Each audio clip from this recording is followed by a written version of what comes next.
உறவுகள் அனைவருக்கும் வணக்கங்க. காவேரி அப்படியே அதிர்ச்சி ஆயிட்டு, என்னது என்ன பொண்ணு கேட்டு வந்தாங்களா, என்ன நினைச்சிட்டுமா பேசுறீங்க அப்படின்னு அம்மா அப்படிச்சு லெஃப்ட் ரைட் வாங்குறாங்க. ஆமாடி, அந்த விஜய் தம்பி தான் உன்னை கல்யாணம் பண்ணி வைக்கலான்னு முடிவு பண்ணிட்டேன், இதுதான் என்னோட முடிவு அப்படின்னு சொல்ல, முடியாதுமா யாரை கேட்டு முடிவு பண்ண அப்படின்னு தாம் தக்க தைய தக்கன்னு குதிக்கிறாங்க. அதுக்கப்புறம் உங்ககிட்ட என்ன பேச்சு எனக்கு, நான் அங்கே போய் வச்சுக்கிறேன், என்ன நினச்சிட்டு இருக்காரு அவர், ஒரு நல்ல மனுஷன் பார்த்தா நம்ம ஸ்டூடெண்டோட அப்பாவாச்சுன்னு போனா போகுது, அதுவும் பொண்டாட்டி இல்லையே அப்படின்னு கஷ்டப்பட்டுட்டு இருக்காரு அப்படின்னு கொஞ்சம் இறக்கமா பரிவா நடந்துக்கிட்டா இதே அட்வான்டேஜ் எடுத்துக்கிட்டு இருக்காரா, இவர் என்ன நினைச்சிட்டு இருக்காரு அப்படின்னு சொல்லிட்டு அங்கேருந்து கிளம்புறாங்க. காவேரி, ஏய் நீ சொல்கிற கேளுடி, முழுசா நான் சொல்கிறது கேளுடி, அதெல்லாம் முடியாதுமா அப்படின்னு சொல்லிட்டு சட்டு புட்டு சடக்கு புடக்குன்னு கிளம்புறாங்க. சாரதா என்ன பண்ணுது, ஐயோ சொல்கிறத புரியுறாளா அடியே அப்படின்னு சொல்லிட்டு ஃபோன் அடிக்கிறாங்க காவேரிக்கு. ஏய் நான் சொல்கிறத கேளுடி, அடிக்கு சொல்கிறத கேளுடி, ஒரு விஷயம் முழுசாக சொல்லணும் அப்படிங்கல, ஆனால் அட்டனே பண்ணலைங்க. அப்புறமா பார்த்தா போயிட்டுருக்காங்க. சாரதா என்ன பண்ணுறாங்க, ஐயோ அங்கே போய் என்ன பண்ண போகிறான்னு தெரியலையே அப்படின்னு சொல்லிட்டு டக்குன்னு என்ன பண்ணுறாங்க, தாத்தாவுக்கு சாரதா ஃபோன் அடிக்கிறாங்க. இந்த மாதிரி அவன் வந்துட்டுருக்கா, நாங்கள் என்னங்கய்யா பண்ணட்டும். ஐயோ அப்போ காவேரி கோவமாக இருக்காளா, அவளுக்கு இதில் கல்யாணத்தில் இஷ்டம் இல்லையா, ஐயோ அவள் கல்யாணமே வேணான்னு சொல்லிட்டு இருந்தாங்கய்யா, இப்போ அங்கே வராளே ஏதாவது சொல்லிடுவாளோ பயமாக இருக்கே அப்படிங்கல. சரி வரட்டும் பார்த்துக்குவோம், ஆனால் பார்த்துங்கய்யா வேறு எதுவும் சொல்லிடாதீங்கய்யா, அதெல்லாம் நான் பார்த்துக்கிறேன் சாரதா அப்படிங்கிறாங்க. அடுத்து பார்த்தா இங்கே காவேரி புயலாம் போயிட்டுருக்கு. இப்போ நம்ம விஜய்கிட்ட சொல்லிடுவோமா வேணாமா அப்படின்னுட்டு இருக்காங்க. இல்லை நம்ம சொல்லிடுவோம் அப்படின்னு சொல்லிட்டு விஜய் கரெக்டாக பாப்பா கூட்டிகிட்டு வராரு. வந்த கையோட தம்பி உன்ட்ட ஒன்று சொல்லணும் அப்படிங்கிறாங்க. என்ன அப்படிங்கிறாங்க, நீ பாப்பா கூட்டிகிட்டு போமா அப்படின்னு அந்த செல்வியை காட்ட சொல்லிடுறாங்க. பாப்பா கூட்டிகிட்டு அவங்க போயிடுறாங்க. அடுத்து விஜய் நிற்க வச்சுட்டு, இந்த மாதிரி நாங்கள் ஒரு விஷயம் பண்ணிட்டோம் அப்படிங்கிறாங்க. என்ன விஷயம் பண்ணீங்க அப்படின்னு கேட்க, இல்லை நாங்கள் சாரதாட்ட போயிட்டு உனக்கும் காவேரிக்கும் கல்யாணம் பண்ணி வைக்கலான்ட்டு பொண்ணு கேட்டோம்ப்பா அப்படிங்கிறாங்க. சொன்ன கையோட விஜய்க்கு கோவம் வருது. என்ன தாத்தா பண்ணி வச்சுருக்கீங்க, ஏன் இப்படிலாம் பண்ணுறீங்க, இல்லைப்பா உங்கள் ரெண்டு பேரையும் பிரித்தது நாங்கள், அதான் சேர்த்து வைக்கலான்னு அப்படின்னு அன்பு சொல்ல, என்ன சித்தப்பா என்ன தாத்தா என்ன சித்தி நீங்களாம் என்ன நினச்சிட்டு இருக்கீங்க, என் பொண்டாட்டி நானும் இப்போ தனித்தனியாக இருந்தால் நாங்கள் பிரிஞ்சிட்டோம்னு அர்த்தமா, யார் சொன்னா, அவள் எங்கே இருந்தாலும் சரி நான் எங்கே இருந்தாலும் சரி எங்கள் மனசால் நாங்கள் ஒன்றாத்தான் இருக்கிறோம், அவளுக்கு வேணால் நினைவு தப்பி இருக்கலாம், ஆனாலும் நான் என்ன சொல்கிறது, நான் வேணாம் தாத்தா, ஏன் தாத்தா இப்போ அவளுக்கு தெரிஞ்சால் என்ன ஆகும், என்ன நினைப்பா என்னை பற்றி அப்படிங்கல, அதெல்லாம் ஒன்றும் நினைக்க மாட்டாப்பா, உன் மேலேயும் உன் பிள்ளை மேலேயும் அவள் ரொம்ப பிரியமாக இருக்கா, அதனால தானே இன்னொரு வீட்டில் கூட வந்து தங்கிட்டு போனால் அது மனிதாபிமான அடிப்படையில் தங்கிட்டு போனான், அதுக்காண்டி காதல் இருக்குன்னு அர்த்தமா அப்படி சொல்லி சும்மா லெஃப்ட் ரைட்டு வாங்குறாரு. ஐயோ இப்போ என்ன நடக்க போகுதுன்னு தெரியலையே, நடக்கத்தாப்பா போகுது, என்ன சொல்கிறீங்க, அவள் வந்துக்கிட்டு இருக்கா, யார் உன் பொண்டாட்டி, என்ன சொல்கிறீங்க, ஆமாம் சாரதா இப்போ தான் ஃபோன் பண்ணாங்க, சீரி பாஞ்சிட்டு வராலாம், ஐயோ அப்படின்னு சொல்லி கத்துறாரு விஜய். கரெக்டாக பார்த்தீங்கன்னா பேசிக்கிட்டு இருக்கல அப்படியே புயல் மாதிரி வந்து நிற்கிறாங்க. அப்படியே ஐயோ எனக்கு தெரியாது நீங்களே பதில் சொல்லுங்கள் அப்படின்னு மாடிக்கு போகிறாங்க. போகிறவரை பார்த்து விஜய் அப்படின்னு கூப்பிட்றாங்க காவேரி. ஐயோ மாட்டிட்டோமே எம்மா காவேரி, ரூமுக்குள்ளே கூட்டி கொண்டே வச்சு குனியை வச்சு நீ குமுறுன்னு வேணாலும் குமுறு, இங்கே கத்திராதமா கோவமா அப்படின்னு நினைக்கிறாரு. வேகமாக வந்து என்ன காரியம் பண்ணி வச்சுருக்கீங்க விஜய் அப்படின்னு கேட்குறாங்க. என்ன காரியம் பண்ணேன், நீங்கள் இப்படி பண்ணது சரியா, நீங்கள் நடந்துக்கிட்டது கரெக்டாக முறையா அப்படிங்க. இல்லைங்க நான் இப்போ தாங்க மேலே போகிறேன், நான் நல்லா தான் நடக்கிறேன் பாருங்களேன் அப்படின்னு நடந்து காமிக்கிறாரு. என்ன நினைக்கிறீங்க, என்ன காமெடி பண்ணுறீங்களா அப்படின்னு கத்துறாங்க. இல்லை மேடம் அப்படின்னு சொல்லிட்டு இறங்குறாங்க. இப்போ உங்களுக்கு என்ன பிரச்சனை அப்படின்னு கேட்க, அப்படியே ஒரு மாதிரி ஆகுது. தாத்தா பார்க்குறாரு, பாத்தியா கோவமாக படுறாளே அப்படின்னு சொல்லிட்டு, பரவாயில்ல நம்ம பொண்டாட்டி தானே சமாளிச்சுக்கலான்னு ஒரு பக்கம் நினைக்கிறாரு. அதுக்கப்புறம் ஏன் விஜய் இப்படிலாம் இருக்கீங்க, எல்லா ஆம்பளைங்களும் இப்படி தான் இருப்பீங்களா, எல்லா ஆம்பளைங்கன்னா என்னங்க சொல்கிறீங்க அப்படிங்கல, எனக்கு செம்ம கோவம் வருது அப்படின்னு கத்துறாங்க.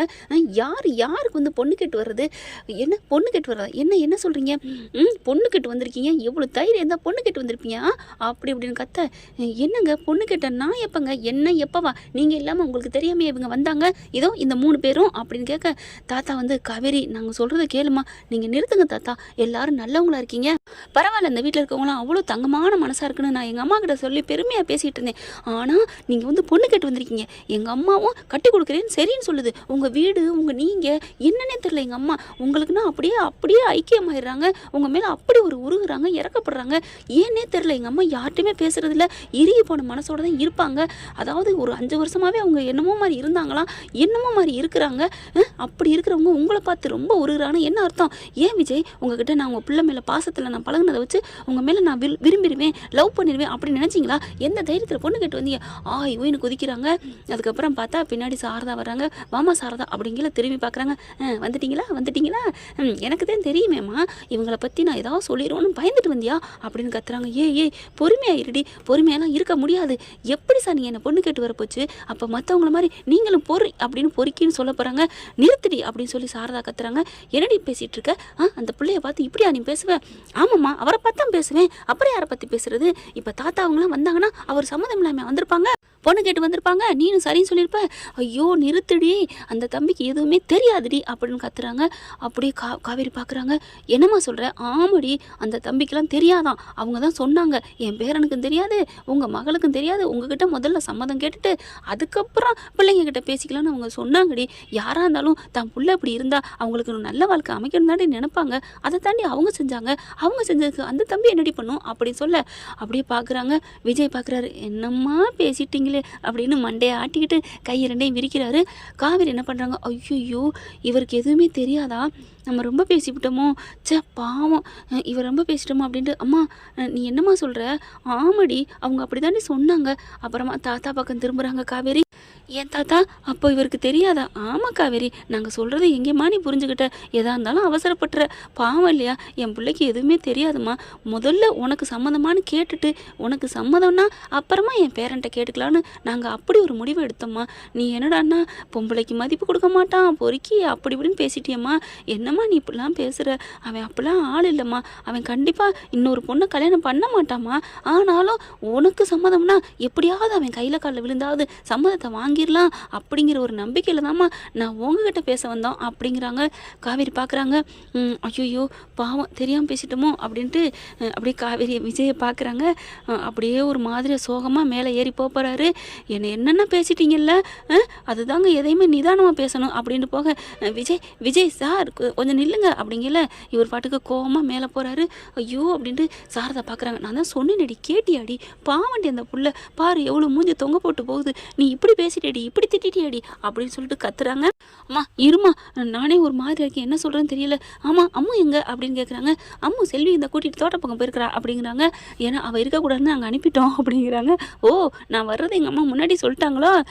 ஆமாம்மா, நாங்கள் 2 பேரும் பேசி முடித்தோம், உங்கள் 2 பேருக்கும் தெரியாது, நீ ஏதாவது பண்ணிட்டீன்னா அதுக்கு தான் நான் என்ன பண்ண போகிறேன். ஐயோ ஏம்மா நீ என்கிட்ட முன்னாடி சொல்ல வேணாமா? அடிங்கொய்யால நானாடி சொல்ல மாட்டேன்னு சொன்னா நீ கேட்டியாடி? காதில் போனை எடுத்தியாடி? எத்தனை வாட்டி உனக்கு நான் கூப்பிட்றது அப்படிங்கிறாங்க.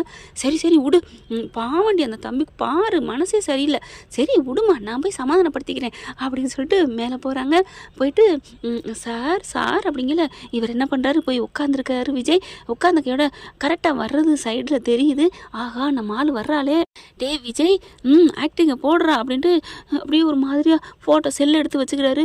பாத்தியம்மா, யாரெல்லாம் என்னை பற்றி தப்பாக பேசுகிறாங்க, நீ இருந்த இடத்துல நான் வேறு பொண்ணை நான் வச்சு பார்ப்பேனா? நான் பார்க்க மாட்டேன் தானே, ஆனாலும் என்னை இப்படி பேசிட்டாங்களேம்மா, நான் என்னம்மா பண்ணுவேன் நீ சொல்லுமா? நானும் உன்னோட வந்துடுவேன் அந்த உலகத்தை விட்டு அப்படி சொல்லி ஓன்னு அழுகிறாரு. சார் அப்படிங்கிறாங்க. அவர் நிமிந்தே பார்க்கல. நீ என்னை கூட்டு போயிருக்கணும் காவேரி, நீ என்னை விட்டு போனது தப்பு காவேரி. நான் பாரு பாப்பாவுக்காண்டி நான் அந்த உலகத்தில் வாழ்ந்துட்டுருக்கேன், நான் ஏன் வாழணும்? இனிமேல் நான் இந்த ஒரு நிமிஷம் இருக்க மாட்டேன். நீ எப்போ இந்த உலகத்தை விட்டு போனியோ அதே டயத்தில் அதே நாளில் நான் அந்த நேரத்தில் நான் நாளைக்கே போகிறேன், இல்லை இன்றைக்கே நான் வர்றேன் உங்ககிட்ட. இல்லைம்மா, நாளைக்கு நீ என்னைக்கு இந்த உலகத்தை விட்டு போனியோ நாளைக்கு தான் அது கரெக்டான நாள். நான் அந்த நேரம் மணி பொழுதுல நான் போகிறேன். நடு ரோட்டில் நீ எப்போ என்னை விட்டு உயிரை விட்டு போனியோ அப்போவே அதே இடத்துல நானும் போகிறேன் அப்படின்னு சொல்லிட்டு அழுகிறாரா. தோள்பட்டையில் வச்சு ஹலோ சார் அப்படிங்கிறாங்க. அப்படியே யார் அப்படிங்கிற மாதிரி ஒன்றும் தெரியாத மாதிரி நிமிந்து பார்க்குறாங்க. நீங்களா? நீங்கள் தான் என்னை திட்டிட்டீங்களே, அப்புறம் என்ன மிஸ்? போங்க மிஸ், நீங்கள் போங்க. இந்த பொம்பளைங்களே இப்படித்தான், இந்த ஆம்பளைங்க மனசை புரிஞ்சிக்கவே மாட்டீங்க.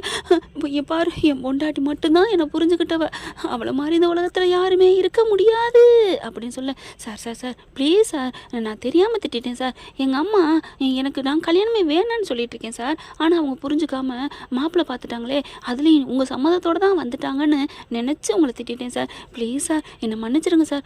இல்லை மேடம் நீங்கள் போங்க மிஸ், நீங்கள் போங்க. உங்களுக்கு என்ன, என் பொண்டாட்டி இல்லாதனால ஆளாளுக்கு என்னை திட்டுறீங்க, என்னென்ன திட்டுனீங்க? சார் ப்ளீஸ் சார், நான் திட்டினதுக்கு என்ன பண்ணலாம்? என்ன நான் உங்கள்கிட்ட மன்னிப்பு கேட்கட்டுமா? மன்னிச்சிருங்க ப்ளீஸ். இப்போ என்ன, நான் கையெடுத்து கும்பிடவா இல்லை உக்கி போட்டு மன்னிப்பு கேட்கட்டுமா? அப்படின்னு சொல்லிட்டு காவேரி என்ன பண்ணுறாங்க, காது ரெண்டையும் பொத்திக்கிட்டு அதாவது பிடிச்சிக்கிட்டு உக்கி போட ஆரம்பிக்கிறாங்க. போதுமா சார், என்னை மன்னிச்சிருங்க, தெரியாமல் நான் உங்களை திட்டிப்புட்டேன், தப்பாக நினச்சிட்டேன் sir, sir sir please sir அப்படின்னு சொல்லிட்டு அப்படியே மறுபடியும் உக்கி போடுறாங்க. இவருக்கே ஒரு மாதிரி ஆகுது. ச்சே பாவம், ரொம்ப நோகடிக்கிறோமோ, ஒருவேளை சரி நம்ம இப்போயே சொல்லி சரி ஓகேன்னு சொல்லுவோம்னு திரும்ப போகிறாங்க. சார் நீங்கள் திரும்புறீங்களா? இல்லை சார், எனக்கெல்லாம் பாப்பாவை பிடிக்கும் சார், இந்த வீடை பிடிக்கும் சார், அதுக்கப்புறம் உங்களையும் எனக்கு பிடிக்கும் சார் அப்படின்னு காவேரி சொல்ல பட்டுன்னு திரும்புறாரு. என்னது என்னை பிடிக்குமா அப்படின்னு சொல்ல, ஐயோ இவரை சமாதானப்படுத்துறேன்ட்டு நம்ம உண்மையை சொல்லிட்டோமே, என்ன பண்ணுறதுன்னு தவிக்க அப்படியே காவேரி கையை பிடிக்கிறாங்க. என்ன என் கையை பிடிக்கிறீங்க அப்படிங்கிற மாதிரி மேலையும் கீழையும் பார்க்குறாங்க நம்ம காவேரி. என்ன உங்களுக்கு பிடிக்குதா, என்ன உங்களுக்கு பிடிச்சிருக்கா அப்படின்னு சொல்ல, என்ன ரொம்ப என் மனசில் என் பொண்டாட்டியை தவிர யாருக்குமே இடம் இல்லைன்னு சொன்னீங்க, இப்போ என் கையை பிடிக்கிறீங்க நான் பிடிச்சிருக்குன்னு சொன்ன ஒரு வார்த்தைக்காண்டி அப்படின்னு சொல்ல, இல்லைங்க இது அந்த பிடிப்பு இல்லைங்க, நம்மளை மதித்த ஒரு பொண்ணு இவ்வளவு மன்னிப்பு கேட்குதே அப்படிங்கிற ஒரு எண்ணத்தில் உங்ககிட்ட கையை பிடிச்சங்க அப்படின்னு சொல்ல, கையை விடுங்கங்க அப்படின்னு கையை அப்படியே அசைக்கிறாங்க. ஏங்க ப்ளீஸுங்க, உங்கள் கண்ணில் என் மேலே இருக்கிற காதல் தெரியுதுங்க அப்படின்னு விஜய் சொன்னோன்னு அப்படியே காவேரி ஐயோ நம்மளோட காதல் கண்ணில் காட்டி கொடுக்குதா அப்படின்னு மனசுக்குள்ளே நினைக்கிறாங்க காவேரி. ஓகே ஃப்ரெண்ட், பார்க்கலாம் இதன் தொடர்ச்சி அடுத்த பகுதியில். இந்த பதிவு உங்களுக்கு பிடிச்சிருந்துச்சுன்னா உங்கள் பொண்ணான கையில் ஒரு லைக்கை போட்டு சப்ஸ்கிரைப் பண்ணிடுங்க. Thank you friend. இந்த வீடியோ உங்களுக்கு பிடிச்சிருந்தா தயவு செய்து லைக் பண்ணுங்க. இன்னும் அப்டேட்ஸ்க்காக சேனலை சப்ஸ்கிரைப் பண்ண மறக்காதீங்க. நம்ம கிட்ட இருக்க எல்லா சேனல்ஸோட லேட்டஸ்ட் வீடியோ அப்டேட்ஸ்க்காக மேல ரைட் சைடுல காட்டுற லிங்கை கிளிக் பண்ணி வாட்ஸ்அப் குரூப்ல ஜாயின் பண்ணுங்க. உங்களிடம் விடைபெறுவது நான் உங்கள் மெஹர்.